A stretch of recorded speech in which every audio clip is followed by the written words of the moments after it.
Shalom and welcome to NeshamaCast, exploring Jewish spiritual care today, brought to you by Neshama, Association of Jewish Chaplains. I'm your host, Rabbi Ed Bernstein.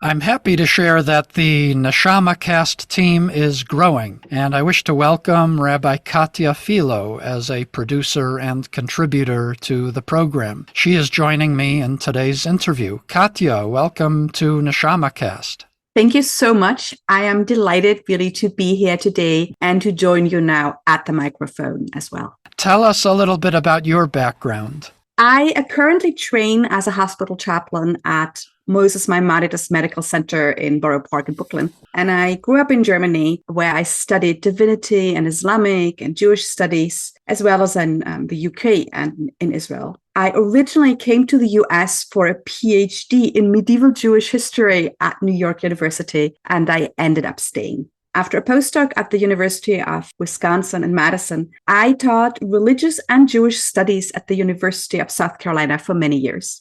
I was tenured there. I was involved in all kinds of projects at the university and in the community. And I left to train as a rabbi at the Jewish Theological Seminary, and now even more as a chaplain. I live in New York with my family, and I really love holding stories of change for people from all walks of life. And I'm thrilled to be here with you today with this podcast and with Neshama. Well, it's great to have you on the NeshamaCast team. So now, Katya, let's meet our guest. Rabbanit Alissa Thomas Newborn recently began her term as president of Neshama, Association of Jewish Chaplains. Rabbanit Alissa was ordained at Yeshivat Maharat and is a board-certified chaplain. She is a full-time staff chaplain at New York Presbyterian Columbia University Irving Medical Center, where she specializes in end-of-life care, palliative care, and psychiatric care. She also serves on the clergy team at Congregation Netivot Shalom in Teaneck, New Jersey, where she resides with her family. Rabbanit Alissa is a prolific writer and speaker, and in 2017 was chosen as one of the Forward 50, the Forward's annual list of the 50 most influential, accomplished, and interesting American Jews. I hasten to add that Rabbanit Alissa is the first guest on NeshamaCast who has her very own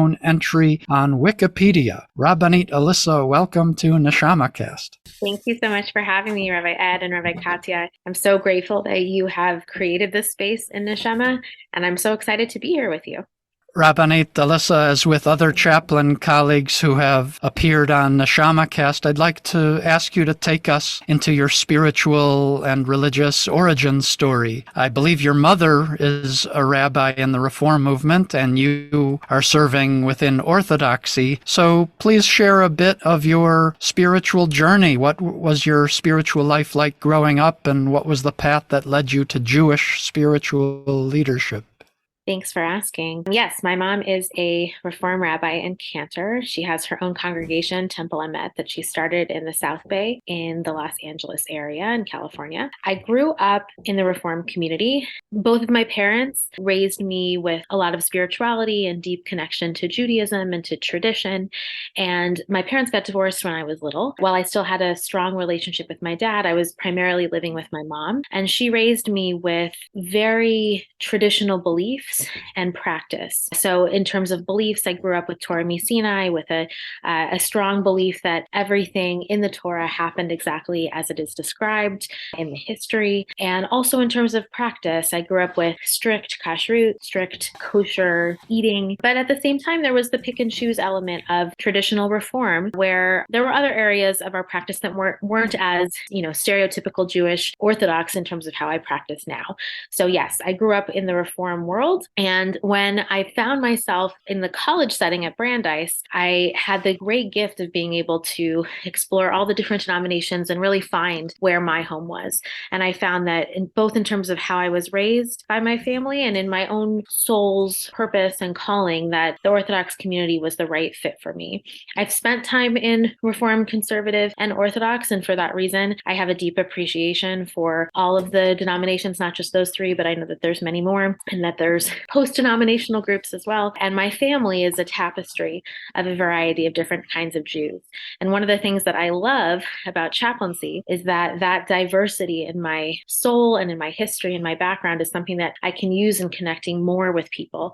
It's not something that is a limitation, but it's something that actually helps me step into a room and connect soul to soul with whatever Jew I'm encountering. In terms of my journey to become a Rabbanit, as I mentioned, I'm from Los Angeles. I studied at Brandeis University. I spent time at Neve Yerushalayim in Israel, as well as at Pardes. I actually went to Jewish Theological Seminary, JTS, for a year in the rabbinical program to see if the conservative denomination was the right thing for me, and ultimately found that my real spiritual home was at Yeshivat Maharat. I was very lucky, blessed that Yeshivat Maharat existed. I was in the 3rd/4th graduating class, and when I graduated, even when I first started, we didn't know what the title would be. We didn't know if we would be able to get positions, but it was very clear, as I mentioned in my own journey, that the path of being Orthodox and being at Yeshivat Maharat was the right fit for me. And I had explored and discovered my home there. When I was 15, I was in a community where, unfortunately, very tragically, a peer in my high school died from suicide. And at the same time,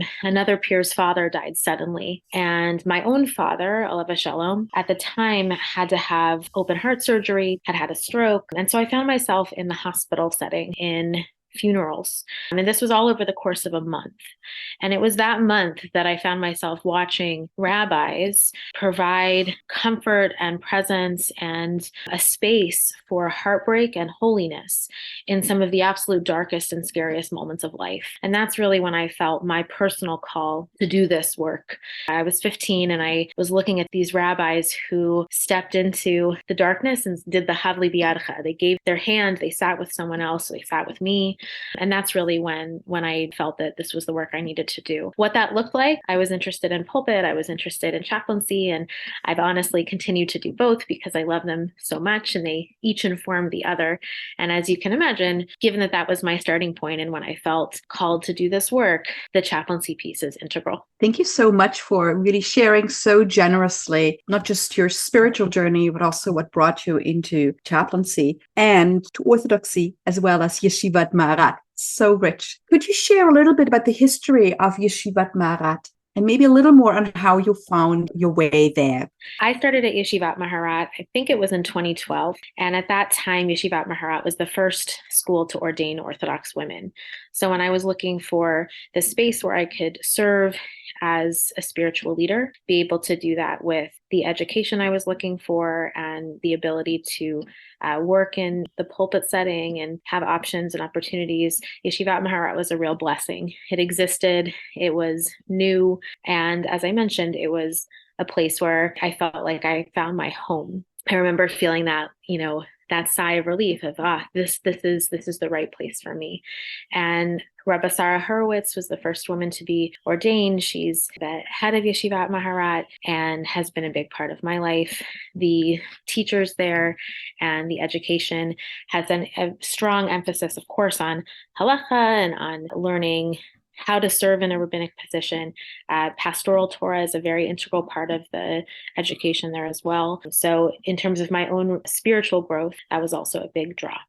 Yeshivat Maharat started, initially Rabbi Sarah Hurwitz was privately doing her smicha, her ordination studies with Rabbi Avi Weiss, and Rabbi Avi Weiss completed that ordination process with her. They then co-founded and created Yeshivat Maharat, and it has since become a thriving institution. I think they're approaching almost 100 graduates. There's a lot of Orthodox women across America and Israel and the world who have been ordained by Yeshivat Maharat and who are working, whether in pulpit or in educational settings. We had a kollel track, which means that there were women who were already working with, maybe they had a doctorate in Talmud and Gemara. They were already serving in positions around the world and were seeking to get that higher additional education from Yeshivat Maharat and continue their work and studies, and now go by the titles of Rabbah, Rabbanit, Rabbi. There's a lot of different titles that people use, Maharat, of course. But as I mentioned, for me in the beginning, as one of the first graduates, we still still weren't sure what the title would be. So in my own personal journey, when I first graduated, first I was the Kahila intern at the synagogue in LA I worked at B'nai David Judea. So I was the Kahila intern, and then I became Moratenu, which means our teacher. And after Moratenu, I chose Rabbanit, and Rabbanit has been the title that I've been using ever since.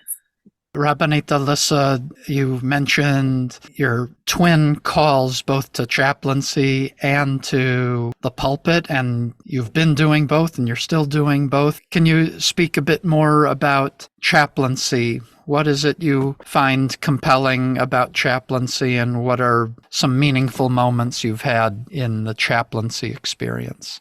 Chaplaincy is at the core of my work as a Rabbanit. I don't know what kind of clergy person I would be without my chaplaincy training, and I don't want to know.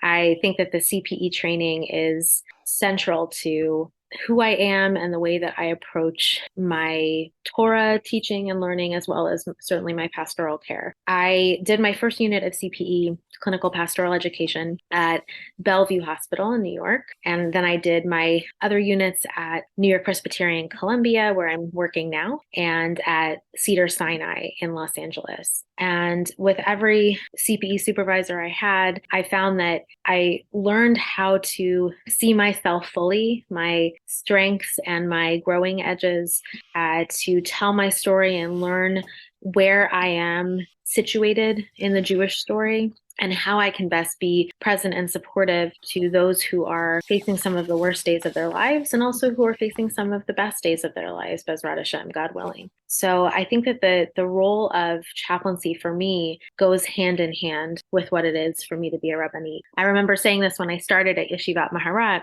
They now require, as do most seminaries, the CPE as part of the education. And I, at the time when I first did my first unit, I didn't know that I was going to love chaplaincy, as most chaplains.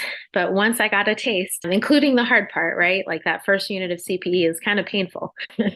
But just first having that taste of seeing yourself and the people around you through that lens. I don't think you can unsee that. I don't think I can unsee that or want to unsee it. So chaplaincy is, I guess, a part of me is how I would say it. Rabbanit Alissa, you spoke at the last Neshama, Association of Jewish Chaplains conference, about your work in palliative care chaplaincy for psychiatric patients based on your clinical work. Can you share one of the many gripping stories that you have from this experience, and how you have tapped and continue to tap into your chaplaincy skills to provide ministry of presence for your patients and families? So yes, as you mentioned, I presented on palliative care for patients with chronic or long-term psychiatric diagnoses as well. And sometimes they're co-occurring, where understandably someone who is in palliative care or even end-of-life care or hospice is experiencing certain psychiatric symptoms. And also when someone may have a lifelong psychiatric diagnosis that goes hand in hand then eventually with an additional diagnosis they get, like their whole lives they have bipolar disorder, and then eventually they are diagnosed with cancer. So I did share some stories about patient care in that context, as well as patients with eating disorders. And I think that one of the areas that I didn't seek out as a specialty, but that I have found myself really dwelling in and appreciating and learning more about, is care for patients, palliative care patients who are grappling with eating disorders and other additional illnesses that come with that. So some of the patients that I've cared for with eating disorders, my role, especially if the patient is Jewish, is often to provide support to the family, to the staff, because it's a particularly painful experience to navigate. For the Jewish families, I think some of the support is also translating for the staff what the values are, as is with any case, palliative care or not. One of the spiritual care interventions that I found to be particularly meaningful with patients with eating disorders is to look at a Russian doll, to look at a doll that has, the different pieces that come apart. And on the inside, right, you remove each layer and you get to this very small doll within. And to have that visual where we sort of peel back the layers of self, of identity. There's the outside layer that maybe is protective or provides control. There's the eating disorder layer that has been a coping mechanism. There's the person who has been a victim and who has experienced tremendous trauma. There's the person who's feeling guilt and wishes that they could self-differentiate from the eating disorders, but is struggling so much with that. And peeling back those layers, also seeing the really beautiful parts of the person, because self-love is a huge obstacle when facing an eating disorder. And then really looking at that child within, that little tiny self, that spark of light within. And I've encountered people say things like, they look at their child self and ask, how did I once see that child when I was that child? And how do I look at that child differently now? And sometimes there's a tremendous sadness and sorrow and mourning, and that's the chaplain's role, to create that space for grief and for support unconditionally. And also there's sometimes restore and repair of expressing love to that child that is both still there, but also feels removed. And I think that that's an example of work that, yes, it's in the context of someone who's been through tremendous obstacles in their eating disorder treatment and care, but finding their spiritual meaning in who they are and who they were and what hope exists now, especially when they're in the context of palliative care, is particularly meaningful to me. And I think that that's a message that extends far beyond the context of a specific illness or even within the context of palliative care. Who are each of us when we think about the layers we pull back? What helps us? What hurts us? What coping techniques used to help us but aren't helping us anymore? And who do we want to be when we imagine ourselves in our future? And the hope both looking back and looking forward. So this is one example, I think, of some of the really meaningful kinds of conversations as a chaplain I've been able to have. I think that when I provide spiritual care, I think of three primary aspects that I'm working on. If you think of, there's spiritual aim and there's different spiritual assessment models. For me personally, what I've resonated most with is to identify the opportunity to tell the story of suffering, the opportunity to access spiritual resources. Sometimes that's helping someone access them, whether it's prayer or it's a ritual. Sometimes it's meditation, sometimes it's art.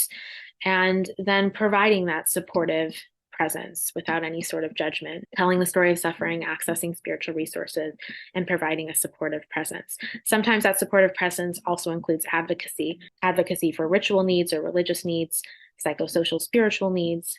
But in general, I think that being able to be that spiritual presence, represent spirituality, is a tremendous gift and bracha that each of us is given as chaplains, and that, thank God, our training helps us step into.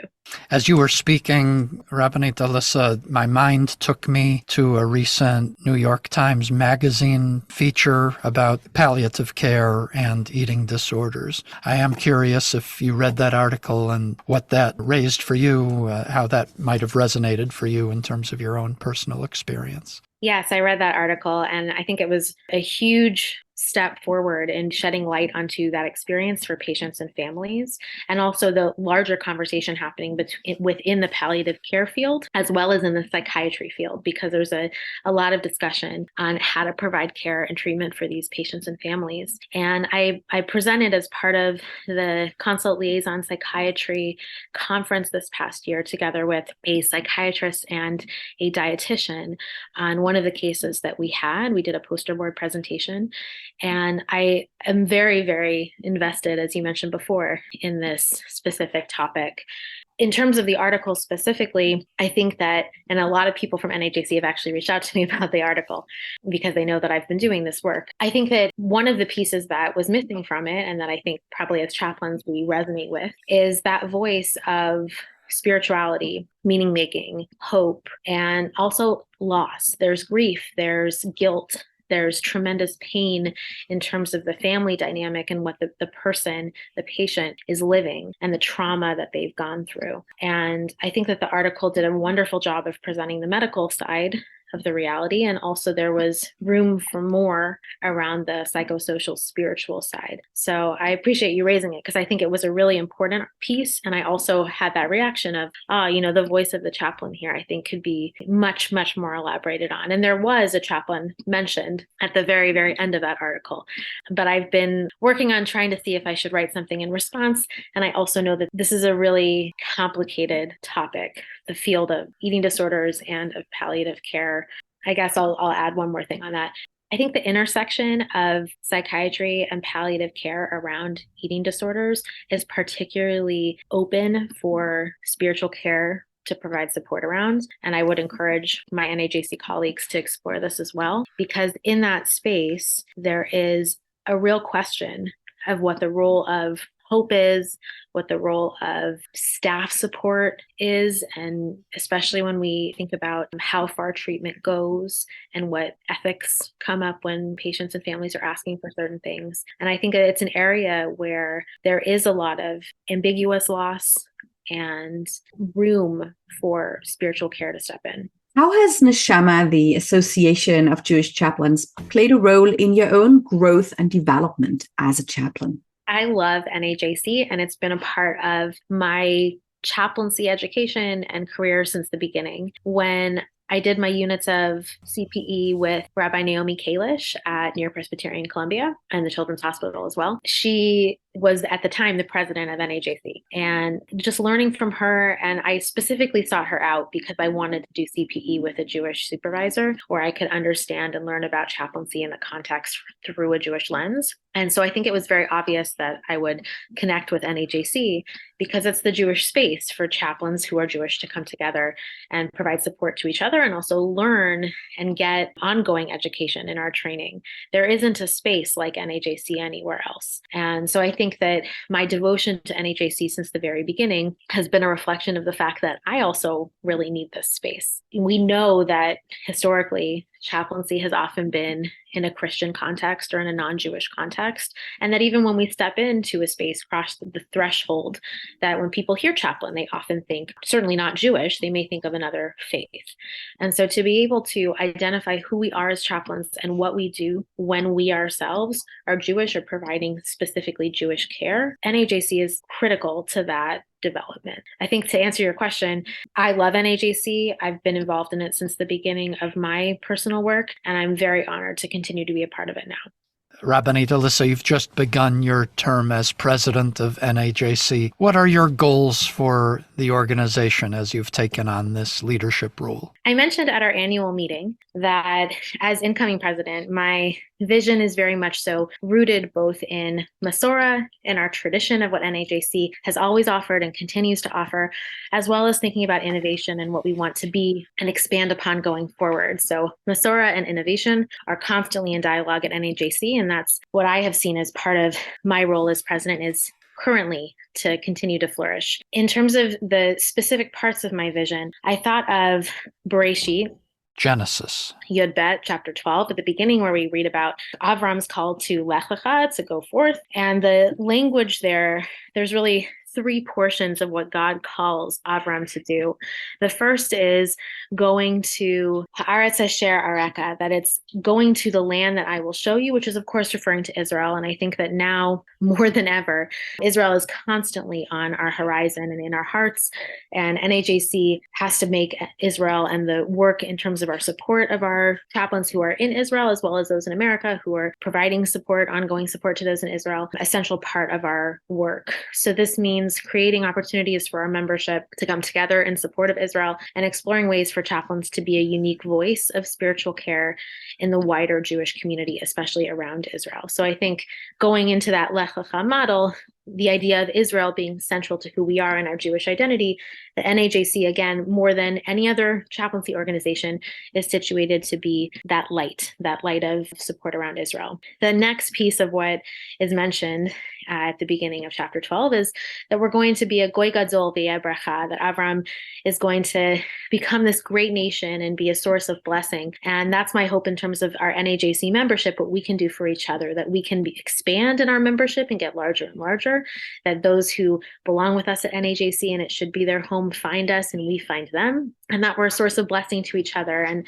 again, I mentioned the constant dialogue between Masorah and innovation, that we are always, I think, at NAJC holding the tradition of who we have been and also what we can be. And then the third part of what I presented at the annual meeting was that we become a blessing to all of the families of the earth. And this is really the outreach into the Jewish community and beyond. So as we know, there's certainly been a tremendous rise in anti-Semitism And there's been work that NAJC has been doing around addressing anti-Semitism and also finding our voice in the wider Jewish community. I think also now more than ever, the need for spiritual care providers from the Jewish community has become more and more apparent. Many of us have been providing safe spaces for not only chaplains, but also hospital staff members, expanding far beyond the hospital, Jewish community leaders, congregants to come together and provide support to each other. But chaplains are able to step into those liminal spaces and hold those spaces in a way that I think those without chaplaincy training aren't necessarily able to do. So those are the three things that I've really had on my mind: our role in connection with Israel as NAJC, our membership expanding and being a source of bracha to each other, and what does that look like? And then our outreach, both within the Jewish community, so let's say the federations, communal chaplaincy, congregations, as well as the wider non-Jewish community in addressing anti-Semitism and in addressing our, I think, experience of what it is to be Jewish right now. Rabbanit Alissa, you've been involved with some of our colleagues to promote diversity, equity, and inclusion, and to also strengthen the ties between NAJC and other religious chaplain organizations. Can you talk about what you have achieved already and what you hope to achieve?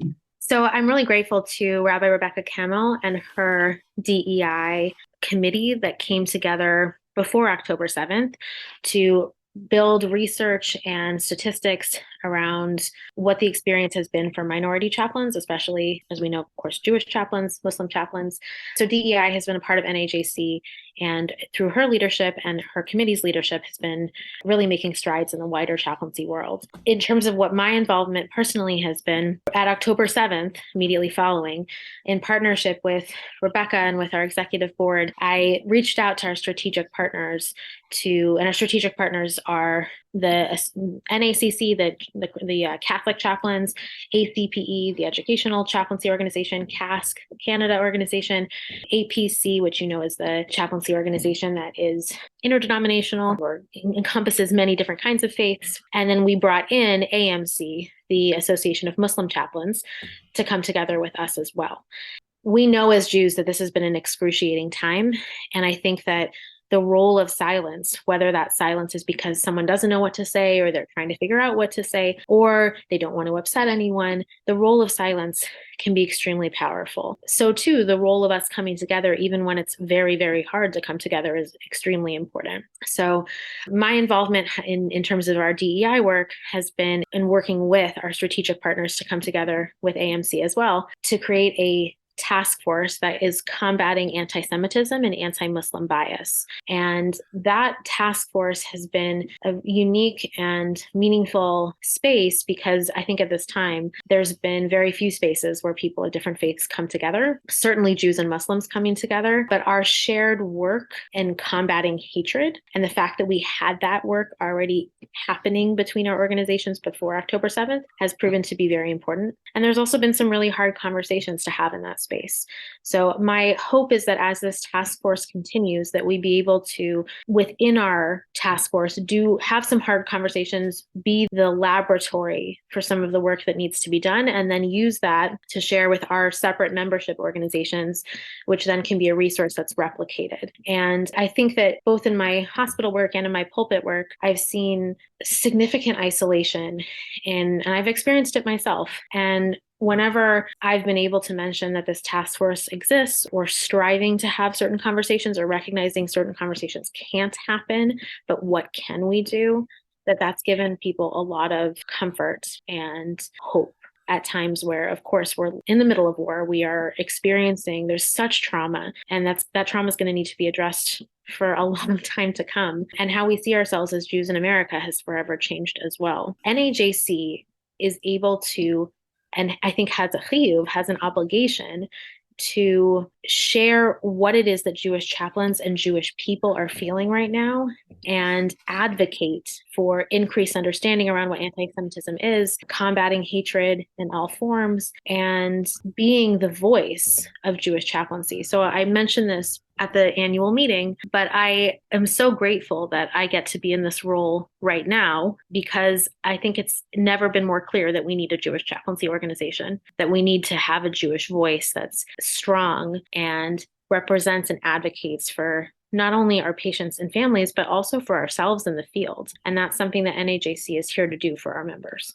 Yeah, that's really inspiring that you've articulated how NAJC is there not just for our chaplains internally, but is also leading the way to build bridges to our colleagues from other religious denominations. To follow up on the terror attack of October 7th, I mean, we're going to be talking about the fallout from this for years and years to come. The attacks, the hostage crisis, the war, the anti-Semitic fallout in this country, all of this has shaken us and our community to the core.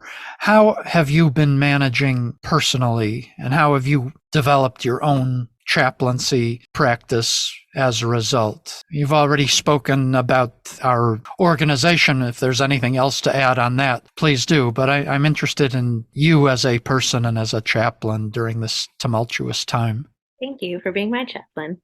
I think just like anyone else in our organization and Jews around the world, it's been a really painful time. I have a pulpit that I'm privileged to work in, Nesivot Shalom in Teaneck, New Jersey, where I work together with Rabbi Natty Halfgott as the clergy team. And I was supposed to speak on Simchat Torah. And we heard from our security guards what was happening, and the reports were coming in, but it was unclear. And I pivoted and said something completely different on that day. And Rabbi Helfgott and I worked together to change what the Hakafot would look like. And ever since that moment, I think that the intersection of my chaplaincy and my pulpit work has certainly been central, as I've mentioned before. But as a person, I think that what my understanding was of being a Jew in America has changed too. So I grew up in Los Angeles, but for 8 years, I lived in Dallas, Texas. And when I was a kid, I encountered anti-Semitism, I think more frequently than most people my age in America. We put a menorah and we put a Chanukiah in our window, and someone shot a gun at the window and shattered it when I was little. Oh, awful. I remember being in a soccer league where friends weren't able to carpool with me because non-Jewish parents were saying that there was a stereotype that Jews couldn't drive, and so they couldn't be with my mom, or asking like where our horns were when we were on field trips. So even though I am of the millennial generation, I think that I encountered anti-Semitism as a young child. So it's not something that I was, under the illusion did not exist. But I do think that the extent to which anti-Semitism was present in my work and in my home community, it's never been stronger than it is now. So, looking at staff members questioning if they can trust other people, and how, as the chaplain, and especially the Jewish chaplain, I've been uniquely situated to create safe spaces, whether for Jewish chaplains or for hospital staff, to feel like they can just be a Jewish person without questioning anything. And the fact that that's even on their minds, whether or not there's, overt anti-Semitism happening, which, God forbid, that should not be the case. And I will say that our hospital really stepped up in an amazing way and put out statements against anti-Semitism, which were incredibly powerful, and I'm very grateful for. But I think that the fact that that's something that I'm addressing on a regular basis is different from when I was a kid. This is like now a part of the conversations I'm having every day in work. And also, I think in my personal life. So I live in Teaneck, New Jersey, which is, whether you may know or not, has been on the news a lot, where there's been many, many protests in our community, where pro-Palestinian protests have been happening here, and some of them have become violent. Or one of them that I was at, people were chanting "Gas the Jews." And the fact that that's something that's literally in my walking Dalit Alma, my neighborhood, has been, like for all of us, a tremendous shock, a source of trauma, a source of pain and loss. It's everywhere we turn. And at the same time, I'm also very much aware of how positively the Jewish community has come together, certainly in my neighborhood. Bergenfield, like sent everything to Israel. People really stepped up to support. The ways that Jews have come together and support of Israel has come together has been amazing. And also, as I mentioned before, I think that, seeing our allies step up against anti-Semitism has also been extremely comforting.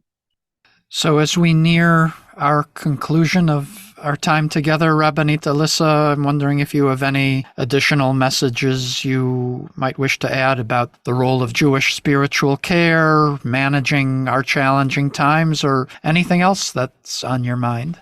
I would like to thank each and every one of our NAJC members for being a part of our organization, for being a source of light and bracha in the work that you each do. And to anyone who's listening, to know that Neshama as an organization is here to support our Jewish chaplains. And also, if there's a need for a Jewish chaplain in your community, that you can reach out to us as well. And that we want to make sure that the chaplain voice is present and providing the much needed, I think, chizuk, resilience, as well as space to mourn that we're all yearning for, the trauma-informed care that we all need. And chaplains occupy a space that is unparalleled and also greatly needed.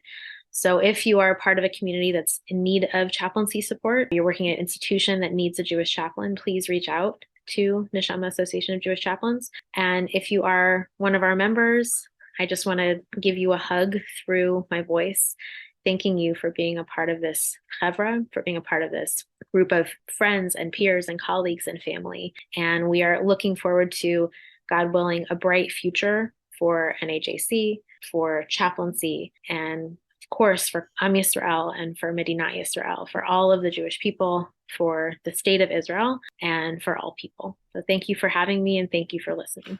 Rabbanit Alissa Thomas Newborn, thank you for joining us on NeshamaCast. Chizki ve'imtzi, may you be blessed with strength and courage in your holy service to the community and in your leadership of NAJC. Thank you. NeshamaCast is a production of Neshama, Association of Jewish Chaplains. Thank you to our guest, Rabbanit Alissa Thomas Newborn. Check out our show notes for more information about her and items referenced in the show. Special thanks to Rabbi Katya Philo for participating in today's interview and for her technical and logistical support, along with Allison Atterbury, NAJC Acting Executive Director, and Rabbi Drew Kaplan and the NAJC Social Media Committee. Transcripts for this episode and other episodes of NeshamaCast are available at neshamacast.simplecast.com. Our theme music is a nigun for Ki Anu Amecha, written and performed by Reb Cantor Lisa Levine.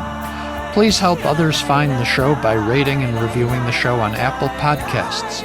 We welcome comments and suggestions for future programming at neshamacast@gmail.com. And be sure to follow NAJC on Facebook to learn more about Jewish spiritual care happening in our communities. May we all work together to heal our world.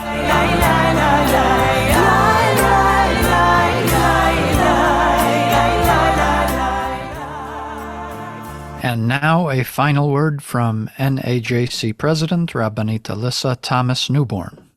When we think about what comes next for NAJC, I just want to put on your radar that we are going to have Achenu, which is our NAJC in-person gathering. It's going to be in a couple of months. Please look out for information on our honoree as well as dates and locations. It's going to be coming soon, so we're really excited about that. Also, of course, we look forward to our 2025 conference in person, and we're extremely grateful to everyone at NAJC and our lay leaders who are making it possible for us to continue to stay in touch. So through social media, through NeshamaCast, through our publications, there's so many opportunities to learn from our colleagues and to come together. And we're extremely grateful for the people, including Rabbi Katya and Rabbi Ed, who make it possible for us to have these spaces to connect. So thank you for making this space possible. And please look out for more opportunities to come together. And if you have any additional questions on Achenu or the conference or anything with NAJC, also please reach out to our fantastic executive director,